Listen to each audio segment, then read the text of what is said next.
are now listening to the War Report Podcast Network. What is up, everybody? Welcome back to the College Loop Podcast, episode 93 of the College Loop Podcast. And it's just me and Tarr in the studio today. Tarr, how you doing, buddy? I'm great, man. The end is in sight for baseball season, so I'm almost there to the point where I am back to 3 days a week on the show, and I'm really, really excited. I miss it so much. I'm also exhausted. So there is that. Ready to talk some Auburn ball. I hear there's a 5-star on the Plains ball. And you would be right in your hearing of that, because Auburn yesterday picked up the commitment of their first 5-star since 2019, the first 5-star of this class, the first of potentially a few that could end up finding their way to the Plains. Sources are saying Auburn's flipping every commit that's like ranked. That's what I'm hearing. Auburn's getting 25 5-stars and 80 4-stars in this class. It's a whole new revamp that's going on in the class of 2024. Yeah, nothing too out of the too weird or anything. But yeah, Auburn picked up the commitment of 5-star linebacker Demarcus Riddick, the number 3 overall linebacker in the class, number 3 overall player in the state of Alabama, and number 26 player nationally in the country. So, I mean, Tarr, we talked about this yesterday live, me and Colin, but I just open up with you.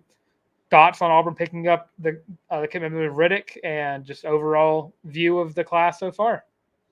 Man, this one was cool and actually kind of snuck up on me. I keep forgetting that I get off of work at 5 p.m. Eastern, which means that that's 4 p.m. Central, which happened to be commitment time for Demarcus Riddick. And I was actually on the phone with one Jacob Hillman, friend of the program, who goes, dude, just landed him. Auburn just landed him. I was like, oh my gosh, wow, hello. I forgot that was happening today, to be completely candid, because I am so swamped.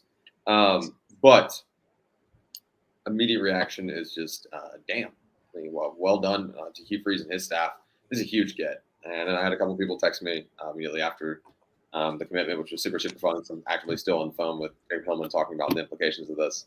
But to go snag a guy out from the sure grasps of Kirby Smart and out of the backyard right here in Alabama from Chilton County, it's man, that's big time. It's so big. And when what have we talked about from day one of the Freeze tenure when we looked at the recruiting side of things is that you've got to win the state of Alabama. And I know that, everyone thinks he's just, a Georgia lock, whatever, flips into Auburn. Alabama's still firmly in that mix. You look at the other schools that were in the mix, Florida, Arkansas. You're competing against solely schools in your conference in theory, right? And you win that battle over a 5-star and a guy that's buying in and another guy to kind of add to your little makeshift class of 24 recruiting staff. And just a huge grab for this class of 2024. Obviously, the vaulting of number 27 in the national rankings, that's only going to go up. Trevon Reed already tweeted the eyeballs emoji earlier today saying we're not done yet. And you and I both agree Auburn's so far from done with this class. But, Demarcus Riddick, man, that was your first domino. We talked about this a couple weeks ago, or at least I mentioned this, and it was mentioned on the War Report podcast network, Instagram, social media, Twitter, things of that nature. When I was quoted saying Perry Thompson could be the guy, winds up being Demarcus Riddick. And that's so big. Getting the first 5-star out of the way in your tenure is such a big accomplishment for a coach. And at the end of the day, it's about how they can play ball. It's not always about the stars. But it is about the Jimmies and the Joes in the SEC. Every single one of these coaches can coach X's and O's in large. It's about the Jimmies and the Joes. And Hugh Freeze making it clear that he understands that and also making it clear that he's not afraid to go up against the big dogs, against the likes of Kirby Smart and Nick Saban, and win. And the recruiting momentum right now for Auburn is tremendous. I don't know how it's not gained the national notoriety that I think it deserves. And I'm not saying that Hugh Freeze and them are doing it for attention. I don't think they really care, unless it can be used to their benefit for recruiting. I don't think that it bothers them. But it's really astonishing to me how it kind of took us until SEC Media Day to see other people go, why are people not paying attention to what Auburn's doing right now? It's probably because Auburn's number 12 in the SEC as it stands. However, this is one of those head-turning moments going, oh, shit, Hugh Freeze is for real. It's true. I think that there's a lot of validity to that. And there's certainly that conversation now where you're like, wow, that first sigh of relief, right? You can breathe a little bit easier now. Now you really you can't let up on the recruiting trail. I don't think that's really Hugh Freeze's blood. I think he understands that, but you can't let up on the recruiting trail. But at the same time, you kind of look and say, "Wow, okay, we've got a huge name on board now." I mean, this is reminiscent to Owen Pappo in 2019, and I'm not. That's not just me being, he's my boy for sure. Shout out, go Cardinals. But this is reminiscent to Owen Pappo in 2019, where it looked like he was right there in the grasp of Kirby Smart and in Georgia's backyard, quite literally 45 minutes from campus. And then you go head to head with Kirby Smart there. You win that one. You win Demarcus Riddick under Hugh Freeze, obviously different tenure, but still same momentum, if not bigger, about people buying into this one. And you're recruiting out of Nick Saban's backyard. And that has got to be the foundation for Freeze and company. And I think they get that. Let's look at what they've done. Hugh Freeze came in after being at Liberty for a handful of years and came in and said, all right, I know I can recruit Alabama. I can do that. I can recruit Florida. I can recruit Georgia. I know my pipeline states that I've got to lock down and show people that we're for real. Demarcus Riddick, a beacon for that mentality being implemented. Just plain as that. Hell of a football player, no doubt there. I don't think there's a ton of conversation about whether or not anybody thinks he's going to be an impact guy. Definitely needed linebacker help and needed to build that linebacker room in the future. Obviously, that's a different, not going to help you in 2024, but it will help you beyond. Or excuse me, 2023, but it will help you beyond. My apologies. I was thinking this school year out of like this graduating class. I don't know where my mind was at there. You know what I meant? Yeah. I'm not going to help you this season, but we'll help you moving forward and gain traction on what could wind up being. Dylan, this could wind up being an incredible class of 2024. Those boys over at 24/7, Caleb Jones and company, they're having some fun with this recruiting cycle for sure. We're covering this one because there's actually recruits to cover now.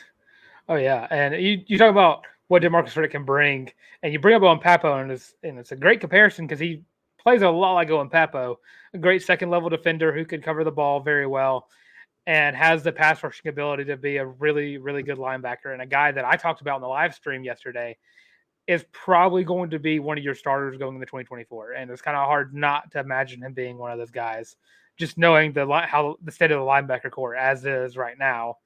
And you're also going into this next season with 3 linebackers who can all compete for a starting job. I think Demarcus Riddick's probably the only one that I'd probably give that edge, because I think Joseph Phillips is going to be more of a D end or Sure. jack position. And then at that point, you have Joseph Phillips coming around and Keldrick Falk coming around, 2 young bucks who can blitz quarterback like nobody's business. And D'Angelo Barber, a guy who I think is going to need a couple of years to develop, but I think is going to end up being a really, really good linebacker for Auburn. But I want to talk about the commitment a little bit. And I want to commend Chilton County for getting it up and running at 4 on the dot. And the coach did a 4-minute speech. Then they had a little bit of technical difficulties, and they sent it over to Demarcus Riddick, and we were in and out of that commitment within 10 minutes of 4 o'clock. And it was his mom's birthday. He's a big family man, so he's like, "This is my present for my mom." And he had hat theory told you that Georgia was not in it whatsoever.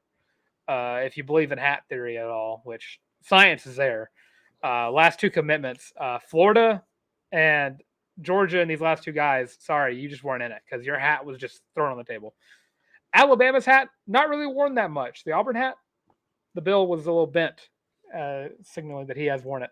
But, of course, he pulls out the happy birthday bag. His mom starts unwrapping it, and she pulls out none other than a very familiar-looking hat. A very, very familiar-looking hat. And you may have seen it before. It's kind of like orange on top, blue bill, and it has like a little rope going across, and it's like a nice little script of Auburn across the top of it. It's really funny. For those of you listening to the audio version of this podcast, Dylan's being a doofus, and he's wearing this hat and describing it. So for those of you watching on YouTube, yes, you should be laughing. For those of you absolutely clueless as to what hat Dylan's wearing today, because he wears a bazillion of them, he does wear this one a lot, but. Yeah, this was a great bit, and I commend your commitment. This one's pretty much synonymous with me in this show. I think I've worn this one. I've definitely worn more than any other my other hats.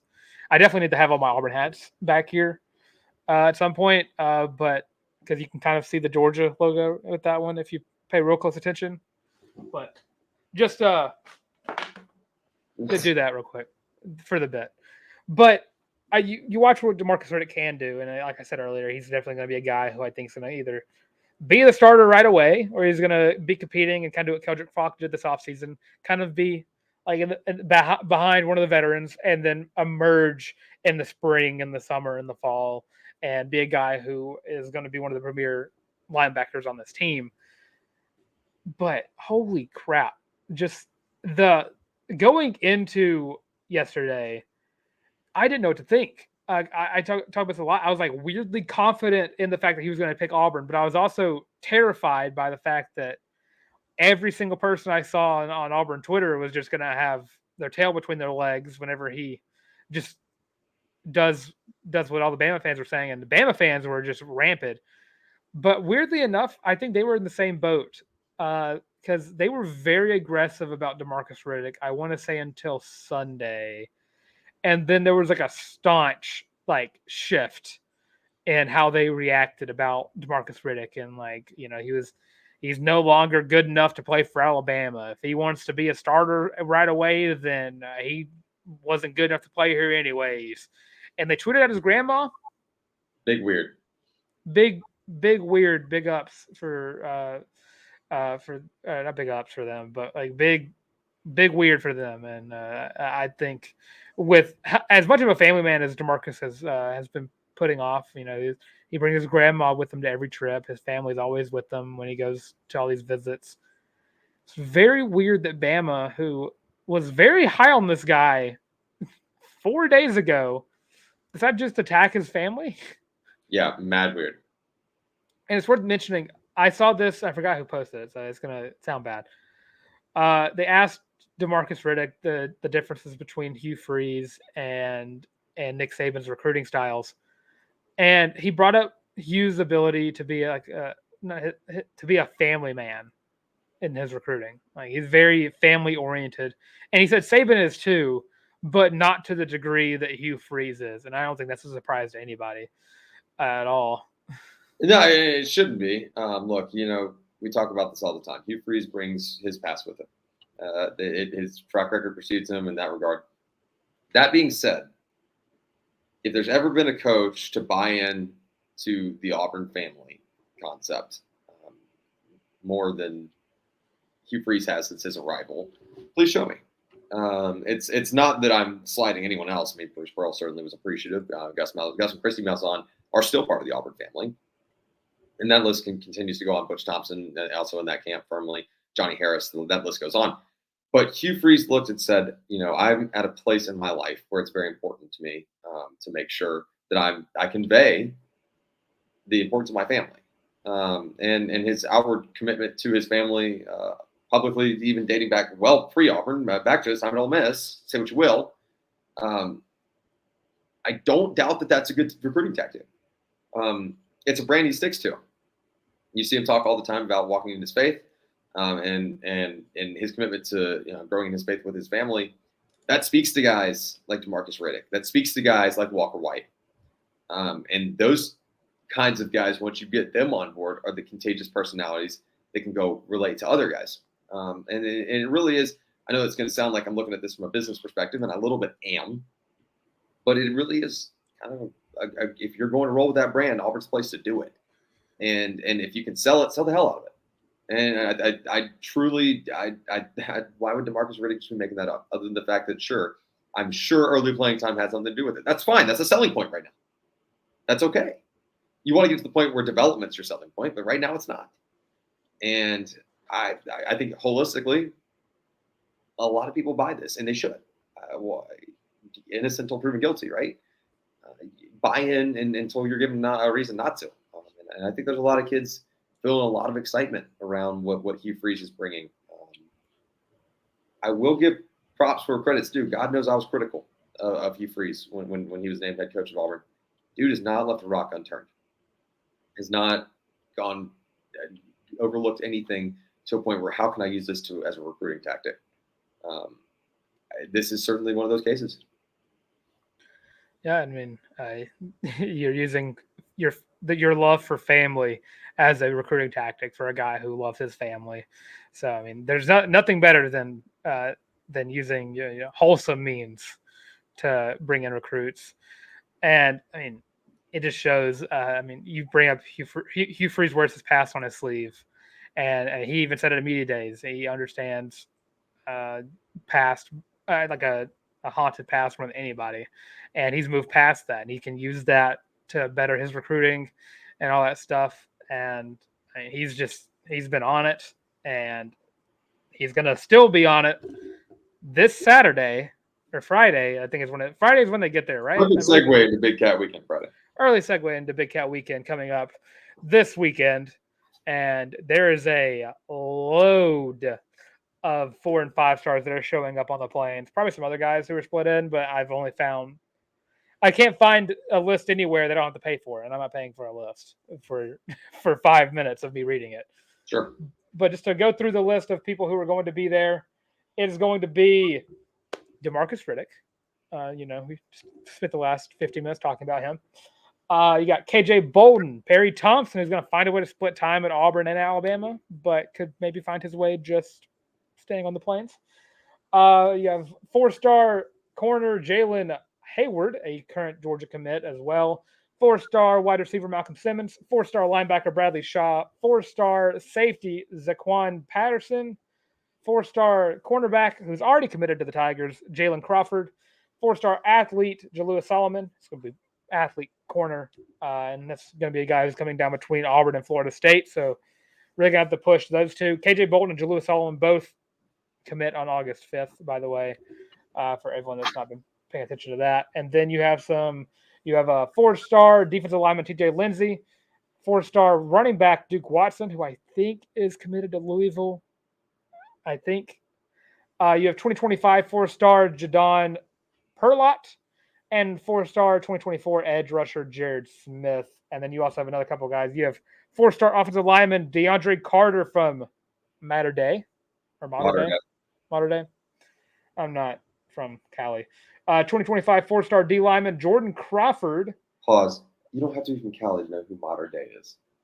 I don't know.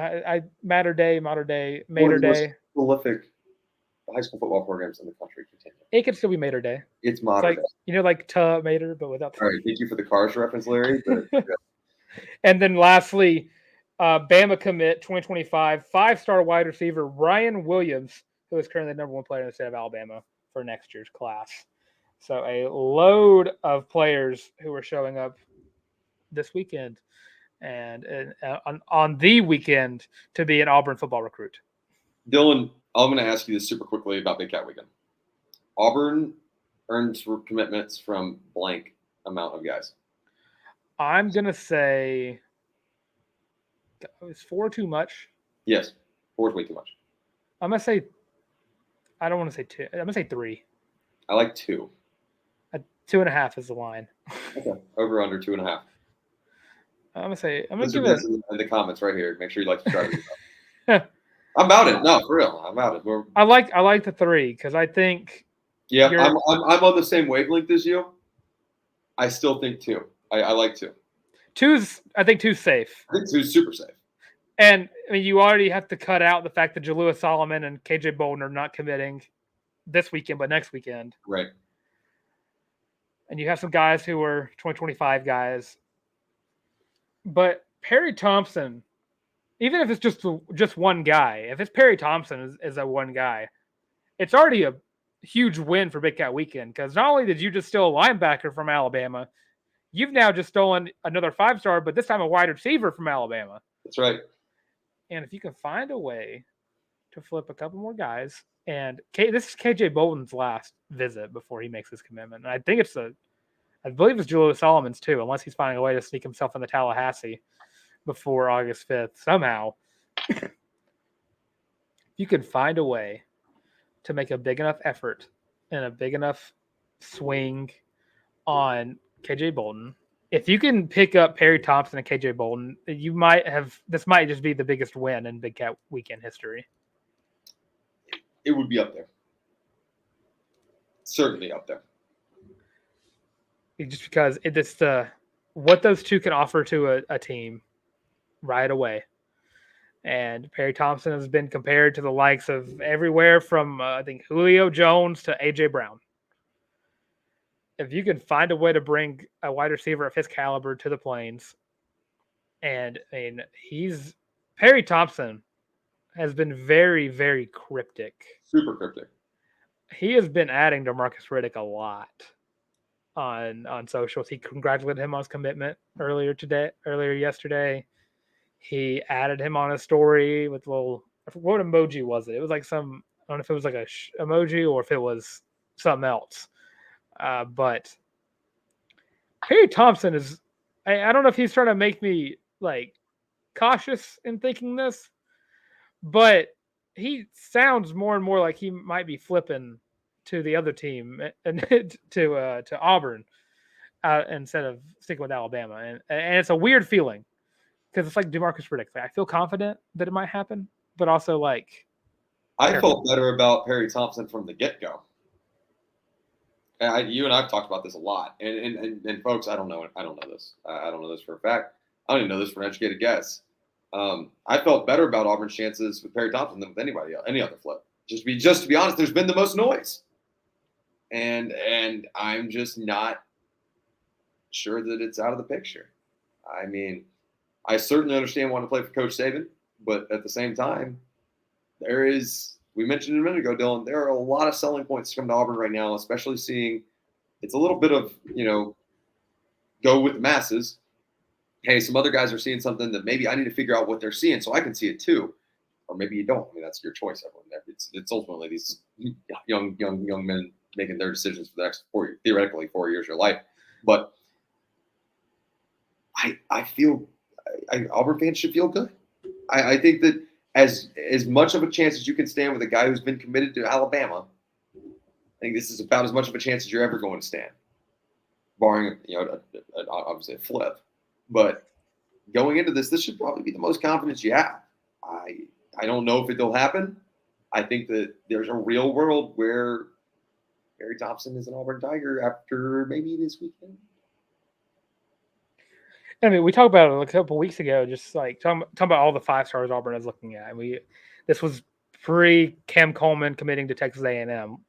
We had Cam Coleman, Perry Thompson, KJ Bolden, and Demarcus Riddick. And I think was that it? Was there another one in there, or was it just those 4? That's one. There's one. And I think it was me that said that I thought Demarcus Riddick was the furthest reach of those 4. Yeah, you did. And yeah, apparently just don't know ball. Because I had Cam Coleman as the most likely, and I had Demarcus Riddick as the least likely.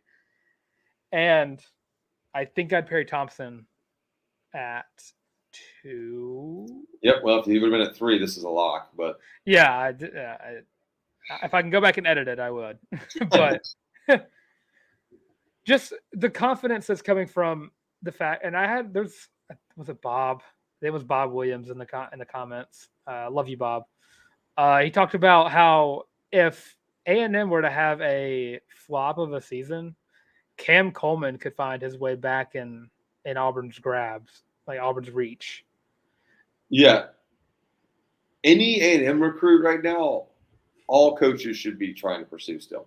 Not just if because of talent alone, but because I don't know that any of these guys are 100% but by the end of the season.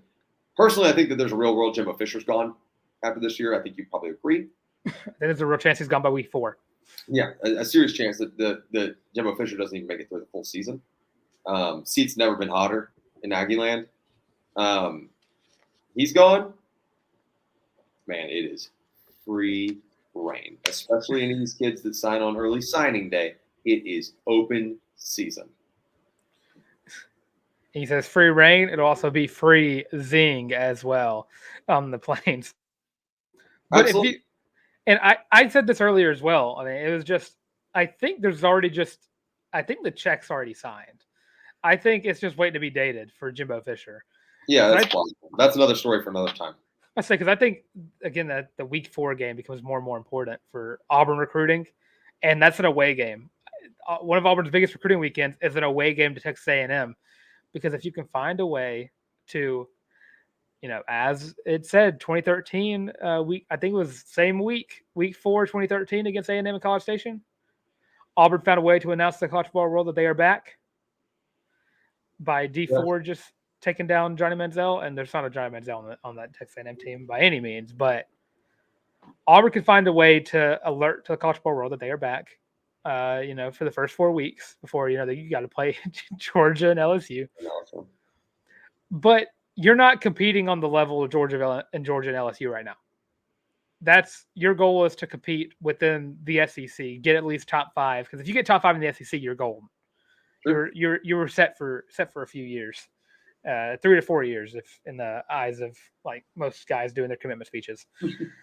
But if you can find a way to take down A&M, you open up a world for Cam Coleman to be back in Auburn's like hopes.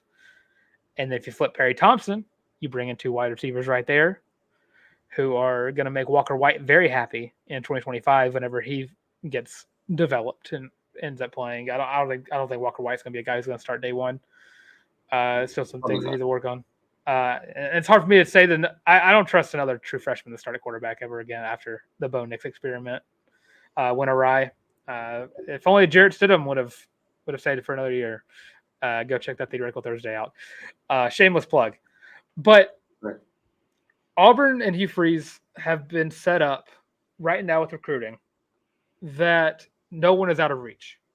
Because you were taking from the gold standards of the sport.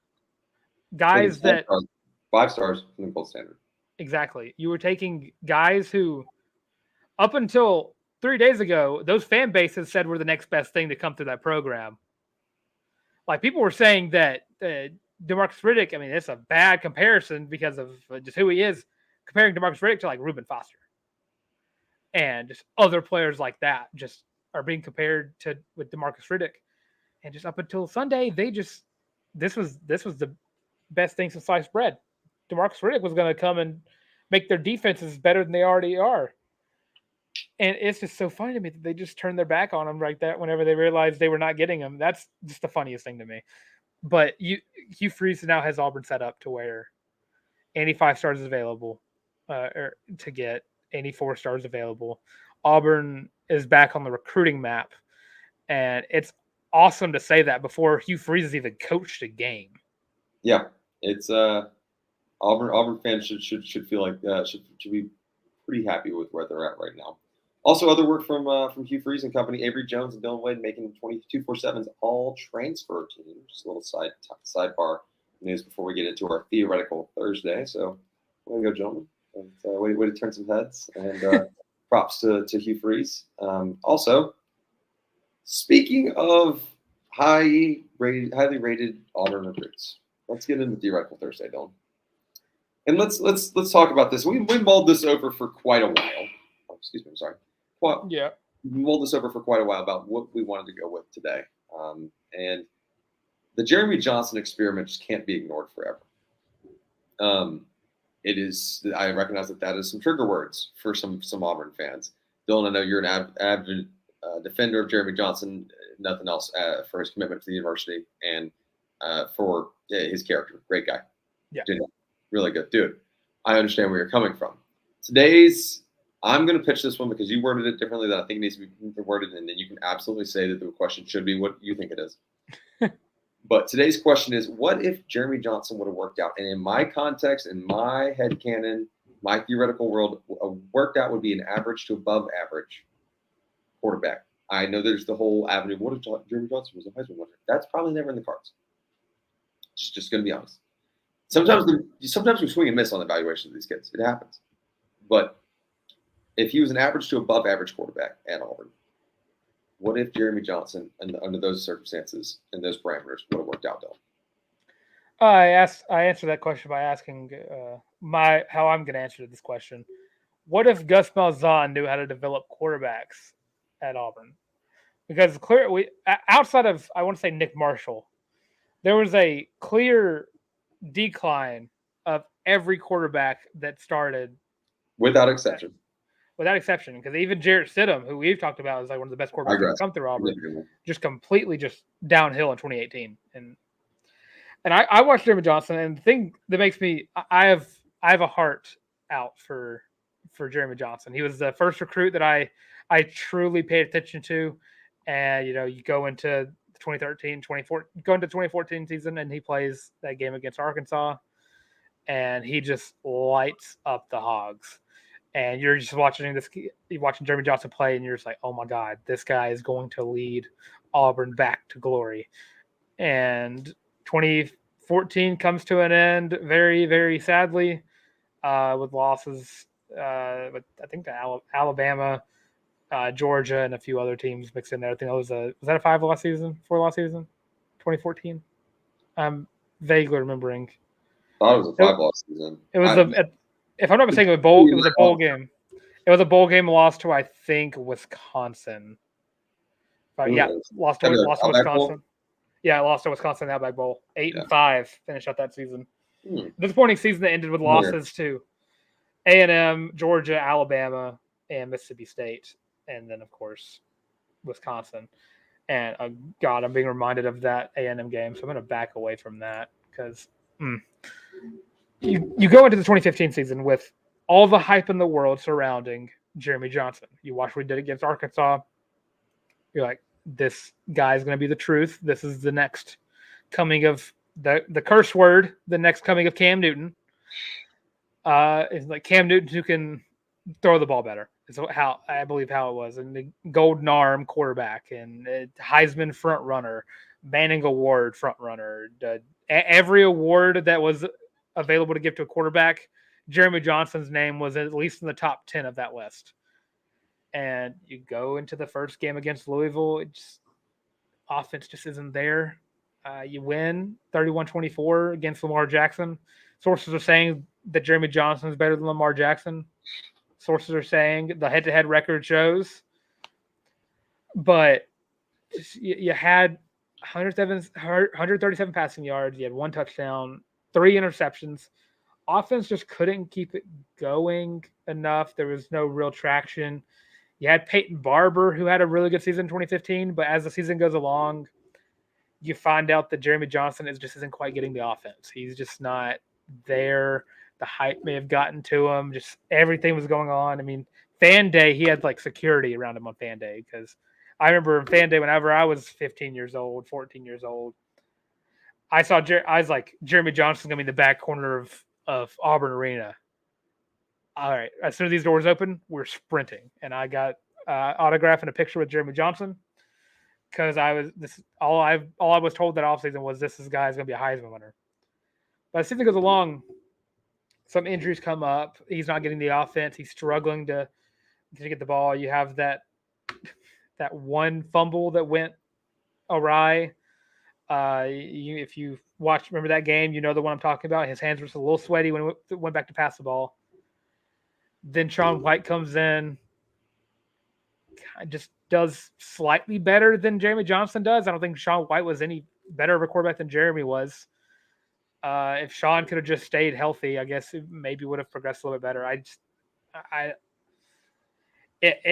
That quarterback, the staunch decrease of team talent from the 2014 team to the 2015 was very noticeable. Sure. And I do think Jeremy Johnson gets a bad rap for the cards he was dealt because I don't think there's a single player on that team that went on to be in the NFL wide receiver that actively got like decent like reps and whatnot. I mean, Duke Williams is probably on that list, but he's Canadian Football League now, and he played a little bit for the Bills. But overall, I mean, your leading receiver was Ricardo Lewis, Melvin Ray, Jason Smith, and Rock Thomas were your 1 through 4. And this is on the emergence when Duke Williams gets suspended. You had Marcus Davis wasn't really a part of the offense quite yet. And Tony Stevens hadn't really emerged yet because the 2016 was more of Tony Stevens' year. But overall, just the wide receivers weren't there. You didn't have your tight end was a fullback, and you were just running the ball with Peyton Barber, who is one of the more underrated players in Auburn history, but it just wasn't enough to keep this team afloat, offensively at least. Yeah, I agree with you that JJ gets bad rap. I agree with that. And there's certainly an element of Gus Malzahn's lack of ability to develop quarterbacks. And I kind of will still stand by this. I've already complimented Gus and Christy once this show. I don't want anybody to come sideways at me. I'm a huge advocate for Gus Malzahn, and I agree for success. He's not a good developer of quarterbacks. It's absolutely a fact. 2016 is the first year that I actually remember committing myself to watching Auburn ball. And I say that like it was forever ago. I mean, it was 7 years, but that was an interesting experience because if you think about if Jeremy Johnson is an average quarterback, the 2015 season, I understand you just trauma dumped a little bit here on the show, Dylan. That's okay. We'll move forward from that. But the 2016 season is an interesting case. You don't have the spinny wheel of who the hell's going to be take the next snap. Is it going to be Jeremy Johnson? Is it going to be JF3? Or is it going to be Sean White? Side note, should have been Sean White starting that entire season. That's neither here nor there. Just after game one, recollecting there was really no, maybe game two, realizing that there was really no development from Jeremy Johnson. That's neither nor there. That's a fun little side plot about what if Auburn stuck to one quarterback. What if Sean White never got hurt? I tried pitching that earlier, got shot down. But anyways, I digress. I'm messing with teasing, of course. 2016 would have been significantly different if Jeremy Johnson was an average to above average quarterback in the SEC. You win the Clemson game. It's that simple. That's one of the most vivid memories that I have of watching an Auburn team and going, this team is significantly worse than its opponent, and it is right there playing toe to toe the entirety of that game. That was certainly a thing that happened. That being said, the year just it shapes out differently. You probably wind up in the Sugar Bowl by earning that bid instead of having a couple teams shake out a little monkey ahead of you, right? And correct me if I'm wrong, that's the Baker Mayfield Sugar Bowl year, correct? Yes, because Trevor Knight had been transferred by that point. The Baker Mayfield Sugar Bowl year. Your outlook going forward is probably a little bit different. JJ would have presumptively ended his tenure after 2016. There would have not been a clear quarterback. You don't know if you go get Harrison.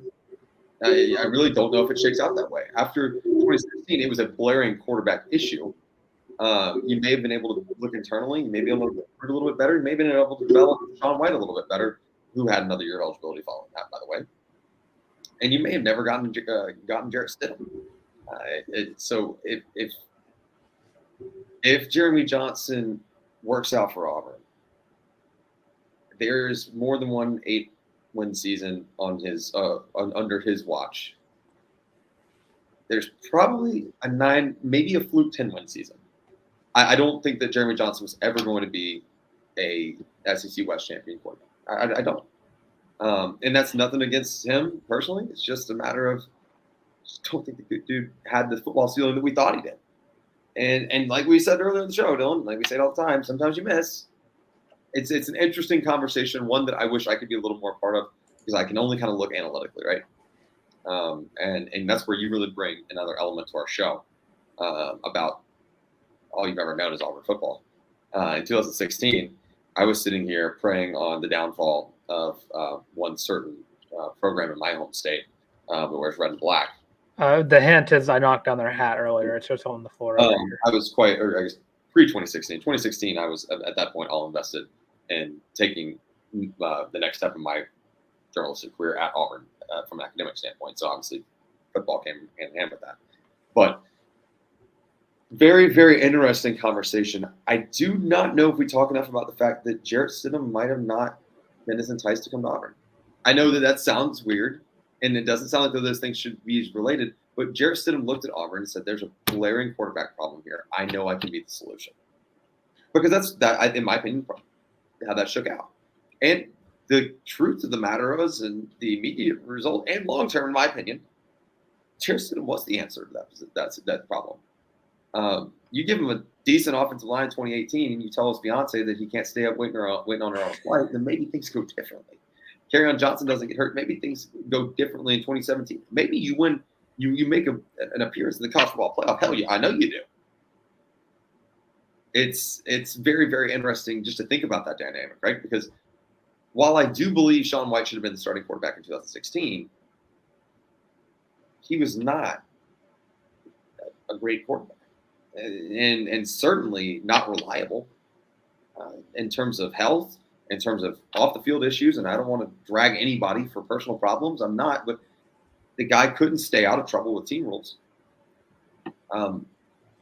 It was kind of just like a shit show. Like 2016, that team is one of the more fascinating football teams in the history of Auburn that does not get talked about. You know what I mean? Yeah. The whole season was a fever game. Yeah, the 2016 season is definitely a team that I choose to forget about the most for some reason. I don't know. There's no like blaring reason why. I just do. All I remember is Cam Petway had himself a year, and that's about it. I mean, that was that still Kyle Davis's one-handed catch and double coverage against Arkansas State.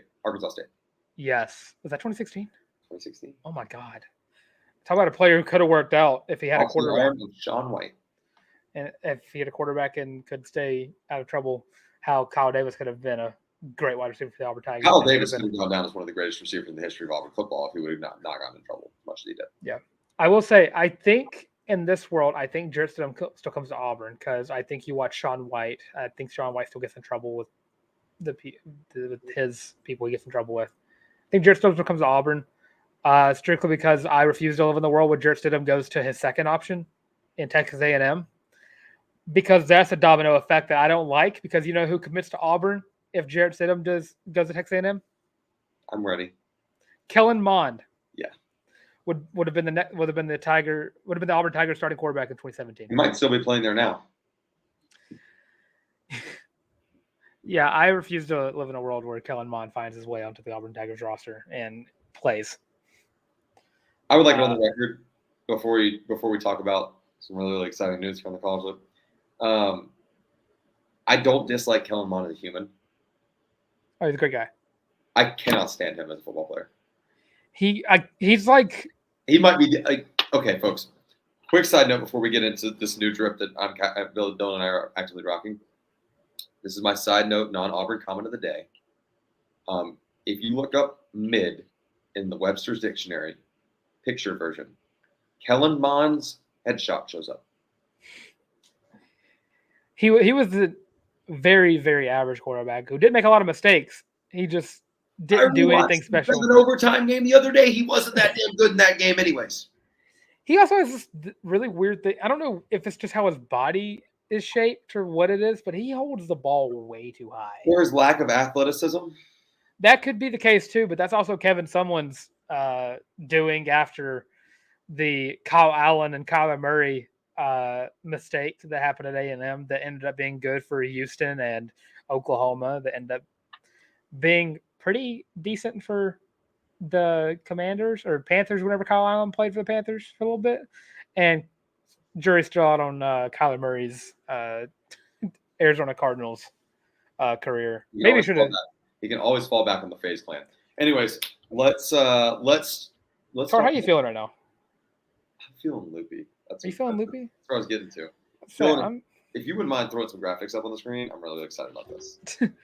Yeah, if y'all have not heard, if you missed the live stream, go ahead and let y'all know that we got merch. If you're feeling a little loopy, we got Feeling Loopy shirts that are available in, I believe, 5 colors. Throwing up, I have 3 of them up on these graphics right here. I put all the Heather ones up, but there's a Heather gray, or I think it's a midnight gray. Then you have a Heather black, a navy, and a Heather navy. And I believe I'm wearing the Heather gray one right now. Tar's wearing the black one. I am wearing the midnight black one, yes. But if you were wanting your own Feeling Loopy shirt, they're comfy, they're cool, they're awesome. Go to thewarreport.com. Link in the description to go find the shirts from there. They're $25. Really, really great shirts. Cannot thank the War Report enough for setting us up with some pretty cool merch. And they're really comfy. Like I just put one on for the first time. Got in the mail yesterday. Yeah, I'm going to wear this all the time. So. Yeah, and I was looking around, looking at the tag. It's not Gildan. Like it's a really, really great quality shirt for a great price, and it just looks so cool. And the podcast you're repping's pretty damn great too. I don't know if you Yeah, got the little loop logo, and you also got the wrong sleeve, the War Report Podcast Network on the sleeve as well. That's right. Shout out to our friends over at the War Report. If you're not already following them, make sure you go hang out with them over at the War Report and at the Uptempo Podcast, the War Report family of podcasts. I know it's the podcast network, but we're one big happy family around here. We're one giant happy family. Faumily, the family. But yeah, just to show them one more time, go to thewarreport.com, go to their shop, and get your own Feeling Loopy shirt today. You know, we're feeling loopy, but I'm also feeling a little bit like talking hardwood for a minute right here on the College Live, Dylan. We're going to talk. You're always ready to talk about hardwood. Dude, I listen. I'm a college basketball enjoyer. What can I say, man? We sleep in May. It just, as John Rothstein always says, we sleep in May. Grab your nitroglycerin pills. Sometimes he poorly times those tweets, like when the Queen died. That was rough. Anyways, not great. Anyways, anywho, I digress. Auburn basketball. We're talking Auburn basketball right here on the College Loop podcast. 4-star guard Cam Scott, class 2024, will announce his commitment on August 11 at 1 p.m. Central Standard Time. His top 6: Auburn, University of Alabama, Oregon, South Carolina, Ole Miss, and Dylan putting the horns down, the University of Texas. Now, who's Cam Scott, you might ask? I am so glad you asked. Dylan, it's time for your little number. Tall guard. A 6'5", 165 pounds. That makes him like 170 soaking wet. Shooting guard. Dylan didn't like the way I phrased that. That's okay. I'll never say that again. I won't do it again. But anyways, shooting guard out of Lexington, South Carolina. Per On3 right now, looks like he's a South Carolina lead. Auburn still firmly in the mix per his Twitter. This will be a nice little pair. That's a hot pet. And another piece of that 24 class that we've talked about time and time again, Dylan, could wind up being the greatest class the British Pearls ever pulled in. Still waiting on the big man, trying to figure out who that's going to be now. Had some moving pieces with the departure of Wes Flanagan, yada, yada, yada. Don't want to spend a ton of time on this, Dylan, because I just want to wait till we get a little bit closer and we get some traction. But worth putting on the radar. If Cam Scott joins the Auburn Tigers, it is official. British Pearls all in on the tall backcourt. Oh, 100%. 100%. And I'm trying to remember the last time Auburn had a guard over 6'3". Like Trey Donaldson, I think is 6'2". So, I just don't think he's ever had one. Well, Reef was close. Okay. Yeah, if Reef grew his hair out a little bit and wore stilts, I think he'd be around 6'3.5", 6'2.5". Yeah, just barely getting there. enough to be eligible for the NBA Combine. Like I mentioned, I don't want to spend a ton of time on Cam Scott. I also don't want to get Auburn fans' hopes up too much because I do think he's a South Carolina lean. That being said, I do want to read a really interesting blurb that I actually looked up before the show and kind of just doing my homework, double checking our rundown, things of that nature. You do a great job, Dylan. Shout out you. I thought this was really interesting in On3 report. So Cam Scott says the player he's been watching and modeling his game the most after, and obviously he said he's focused on winning a state championship, blah, blah, blah. Great. Wants to win. Winners win. Anyways, Luka Doncic. And I think that's interesting. Like, I'm absolutely all for it. Don't get me wrong. Luka, dog. Absolute dog. But interesting. Certainly one of the younger stars of the NBA game, but also him saying he's watching a lot of Luka Doncic right now, the little things, how he gets to his spots, his footwork. And he also mentioned that he prides himself on, his vision, being able to see things before they happen on both ends of the floor. That's a pretty damn mature answer for a kid that's going into his senior year of high school. And another one of those is, if BP pulls this one off, is this like one of his like strategical wizardry? Answer's yes. don't want to get people's hopes up too more, but that's pretty cool. That's pretty cool. It's worth mentioning that there's another commit on August 11th as well. Peyton Marshall, the former Auburn commit, who I think Auburn's been still pretty much trying to recruit him as well. Yes. I think did he leave the door open for Auburn? I know, what's his name from Baker in Mobile? Oh, God. You good? What's his name? He decommitted guard, Mobile, Baker High School, Mr. Alabama. Shoot. He has the funny thing is he has a really memorable name as well. Yeah, that's why I'm. It's killing me right now. Oh my Lord, it's gonna hit me as soon as I see it. I'm going through my commitment graphics if he committed and decommitted. Not Tyron Lawrence. Not. God, this is embarrassing for someone who does this all the time.